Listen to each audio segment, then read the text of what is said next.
धार से खबर है जहां पे जिले में कर्मचारियों की ट्रांसफर लिस्ट पर बवाल हो रहा है। आपको बता दें कि जनजातीय विभाग ने शिक्षकों और बाबुओं के ट्रांसफर की लिस्ट जारी की थी, जिसमें विकलांग और 6 महीने से रिटायर्ड होने वाले शिक्षकों का भी ट्रांसफर किया गया। तो वहीं जहां पहले से अतिरिक्त कर्मचारी है वो भी शिक्षकों को वहां पर भी भेज दिया गया है। ऐसे में मामले को लेकर अब कर्मचारी बवाल कर रहे हैं। शिक्षा विभाग की इस बार आई ट्रांसफर की लिस्ट बड़ी ही हैरान करने वाली थी। उसमें अनेक जो है अनियमितता पाई गई है, जिसके चलते सहायक आयुक्त के ऑफिस के बाहर जो है एक लंबी कतार बनी हुई है। इनमें हर एक शिक्षक की एक अलग शिकायत है, अलग मामले है।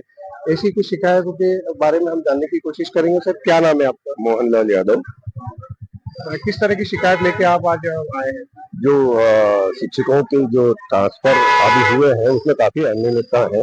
जैसे कि अगर गवर्नमेंट की जो पॉलिसी है कि जिसको 1 साल बचा है सर्विस में रिटायरमेंट में, उसका भी ट्रांसफर कर दिया है। जो एक उदाहरण है कि सीएम राइज में इंदिरा मंडलेचा है, उनको 6 महीने ही बचे हैं लेकिन उनका ट्रांसफर भी कर दिया गया।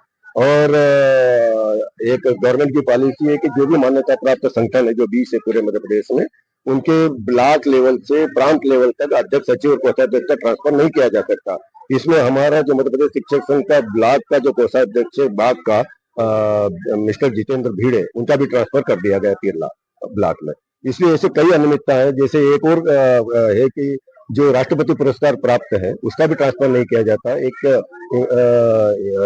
यहाँ पर है क्या नाम उनका, खान करके पठान, तो उसका पिछले साल भी ट्रांसफर हुआ था, इस बार फिर ट्रांसफर कर दिया गया। ये भी ऐसी अनियमितता है।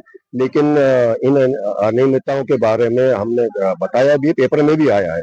तो हमारा अनुरोध है कि ये जितनी भी अनियमितताएं हुई है उसको सुधारा जाए और जो लोग पीड़ित है उनको राहत दी जाए और उनके ट्रांसफर कैंसिल किए जाए।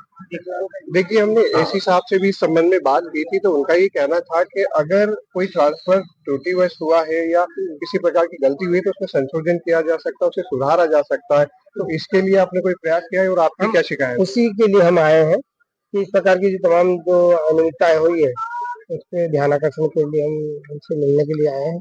संभवतः हमारी उन्होंने एक जो है पोर्टल का कहा है, पोर्टल के बारे में जानकारी दी और कहा गया है कि ऑनलाइन आप वहां पे आवेदन करके उसका सुधार समय सीमा में कर सकते हैं। तो क्या आपने ऐसा कोई प्रयास किया, सफल हुआ?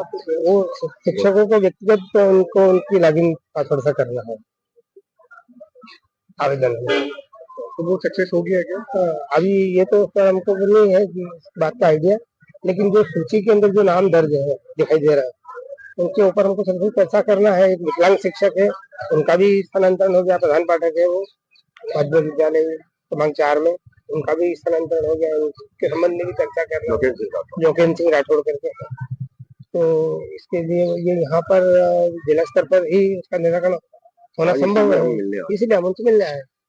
तो देखिए, ये जिले के अलग अलग क्षेत्रों से आए शिक्षक हैं। इनकी अनियमितता को लेकर के इनकी जो त्रुटि हुई है, किसी तरह से जो अपनी तरफ से गलत मानते हैं कि जो ट्रांसफर हुए वो नहीं होना चाहिए, उसकी शिकायत लेकर के यहाँ पहुंचे। हमने शिक्षा के यहाँ पे जो एसी अधिकारी से भी बात की है, तो उन्होंने कहा कि अगर त्रुटिवश अगर इस तरह की कोई गलती हुई है तो उसे ऑनलाइन आवेदन करके समय सीमा में सुधारा जा सकता है। साबिर खान, एनडीटीवी, धार।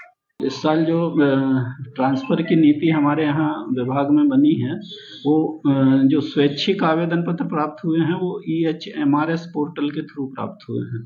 इसमें हमको जितने भी आवेदन पत्र प्राप्त हुए थे उनको हम समराइज करके जो है माननीय प्रभारी मंत्री जी के अनुमोदन के लिए भेजे हैं और उनके यहाँ से जो अनुमोदन प्राप्त हुआ है उसी के अनुरूप हम लोग जो है आदेश जारी किए हैं। ये स्वैच्छिक स्थानांतरण के अलावा जो है प्रशासनिक प्रस्ताव जो है हमें विभिन्न जनप्रतिनिधियों के माध्यम से मिले थे। जो ऑफलाइन थे उनको भी फिर हमने ऑनलाइन एंट्री करके जो है प्रभारी मंत्री जी से अनुमोदन करा के ही आदेश जारी किए हैं। और जो आदेश जारी हुए हैं वो जहाँ पद रिक्त हैं उन्हीं संस्थाओं में हुए हैं।